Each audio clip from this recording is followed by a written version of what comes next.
என்ன இந்த காதில் வாங்கி அதை அந்த காதில் தள்ளு. மேகம் மீதந்தாலும் காகம் பறந்தாலும் ஆகாயம்தான் அழுக்காக ஆகாதுன்னு சொல்லு. பூ பந்தை யாரும் நீரில் பத்தித்தான் வச்சாலும் வந்து வரும் தண்ணி மேலதான்.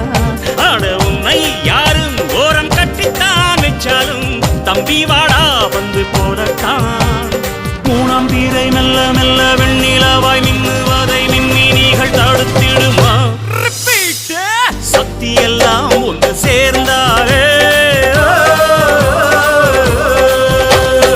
சொர்க்கம்